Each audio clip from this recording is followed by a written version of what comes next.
try and understand what could possibly have led to this type of torture. I'm joined by Professor Saths Cooper, who is a clinical psychologist. Prof, a very good afternoon to you. Thanks very much for your time. The details are still sketchy. We're still looking for answers from the establishment. But what is abundantly clear from the videos is that sexual abuse of an extreme form did happen at that establishment. Yes, very clearly, and I must commend the reporter on the scene for actually pointing to the torture, because looking at those shocking videos, it's very clear that there was rape, there was indecent and aggravated assault, as well as very serious torture. I saw a little bit of waterboarding as well. There were various other sadistic scenes that are exceedingly shocking, and thankfully these won't do the rounds as much as other things have done the rounds, because it actually does add to the secondary traumatization and the further degradation of those young men who were subjected to a very vile, brutal sets of assaults by persons who clearly have a sadistic and other serious bodily harm problem. These persons should never be in the position of being security officers. I think it requires not merely the industry in which this club is located to assure the public that this kind of stuff doesn't happen. And you'll be surprised, Vuyo, how often it happens to young children. Well, I'm calling them young children, but adolescents and young adults who find themselves in clubs where they shouldn't be because of their demographic or some other issue, and they're subjected to brutality that is shocking.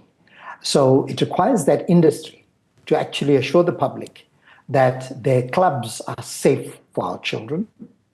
And we know that in Nyobeni happened, but in our suburbs, in the well-heeled spots of the country, these kinds of crimes happen and people get away with it.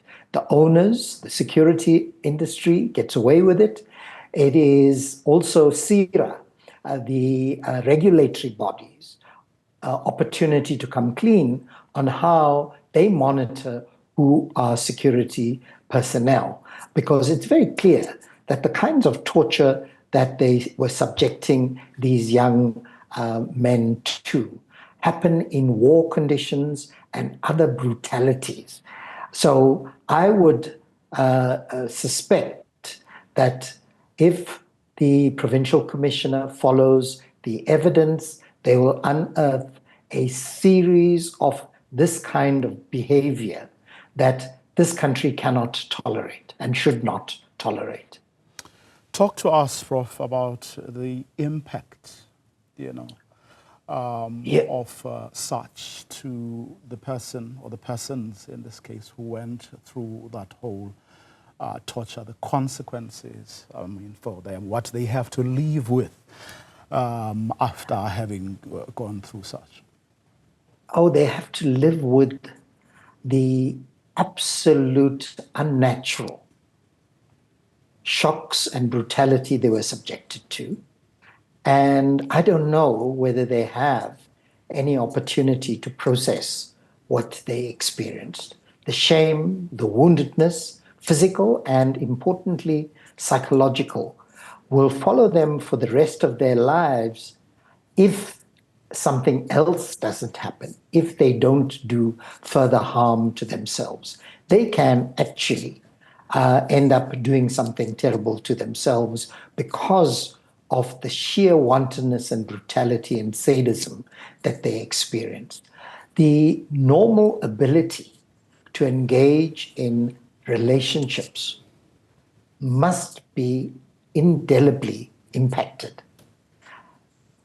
Sexuality will be something that they have to re-educate themselves on, because what happened to them is not ordinary being in an intimate and loving sexual position. This was intent to harm, to hurt, and to actually brutalize. So all these factors play a role, and I feel for these young men because they're probably out there not knowing how to show their faces to each other, one, and to others who may know of the incident, let alone the changed behavior in their context, within their families and other social circles they may move in. This is a profound impact for these young men, and they need serious help. The intent is to hurt and to harm, you say, Prof. But what goes on in the mind of such a sadistic person? You know, the one person who was leading the charge, I mean, clearly this man was very brutal. He was totally engrossed in what he was doing, and whoever was around him obeyed. You know, there's a singular issue of who's in charge and who gives the instruction and what others carry out. And if you have that level of brutality, it is psychopathic to the extreme, because no ordinary person will do this to anybody else. You know, in law and order circumstances, you trained to interrogate people. You ought to be able to elicit information without doing the kinds of things that happened here, and which clearly will result in anybody, you and I, agreeing immediately to whatever they want us to agree to, merely to stop the horror that's going on there. So these persons themselves have probably been, you know, the kinds of things they were doing, they've learned in contexts which I wouldn't want to fathom what happened in those trainings that they went through. But they consist of, if these were in war times, they would be regarded as war crimes. But this is Pretoria. This is our capital city. This is a nightclub that young people frequent, and it shouldn't be happening there. So our law and order and safety requirements in such establishments needs to be very, very seriously scrutinized, because this was a series of videos for a particular club, for a particular incident which they have acknowledged was in the past. How do we know that that club and others they link with are not doing the same thing? Where is this perpetrator and others like him that they employed? So they should be able to participate very willingly in identifying the culprit. So the provincial commissioner should have no problem in identifying who's who in that terrible situation. They should be forthcoming with that information, and indeed, they should be making all their videos available for scrutiny so that we are assured that this club is not doing this. In fact, this club should be put on probation, and the authorities that grant licenses should step in as well, because they must have infringed so many municipal and national laws. These people are so young, and the consequences of what happened to them may stay with them probably for the rest of their lives. What do we tell youngsters? What do we advise them, in order for them to stay out of harm's way? That this is not the real world. The real world consists of people who do care. In Mzansi, in this country, despite all that we experience, we do care. We have compassion, and we look out for each other. Besides the scriptures telling us that we are brothers and our sisters' keepers, we do look out for one another, and that what they experienced was totally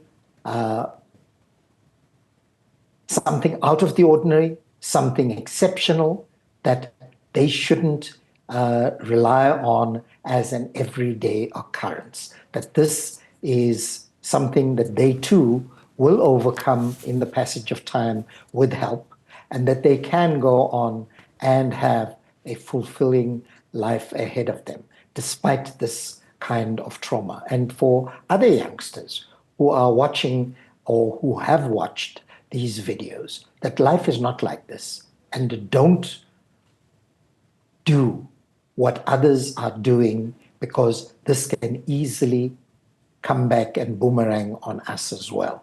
So don't learn from the bad. There are good people and role models out there, and they are the ones we should emulate, not the worst amongst us. I'm looking at the rather cold and useless statement that Zanzou management has actually released. And what should be the consequences for people who allow these sort of things to happen under their watch and their premises? They are liable. They know they're liable. These young men have a serious case. And if public interest groups out there, legal groups, are wishing to do something good for once, they should be invested in this case. The damages that can be claimed are huge, and the owners will be held personally and jointly liable. They should not have anything to do with dealing with young people ever again. This kind of, get over it. It's something. It's okay, chaps. It happened a long time ago, or whatever. Is the flippant response of persons who probably encouraged, because if you didn't do something to still that when it happened, it's unlikely you're going to do that now.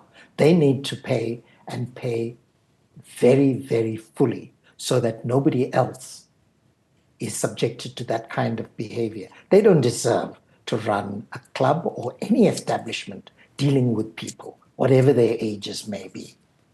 In fact, the lawmakers should actually follow this and look at consequences for persons who brutalize in this fashion. We have a register of pedophiles, rapists, etc. This club should be listed as one of them. Professor Saths Cooper, let me thank you very much for your time.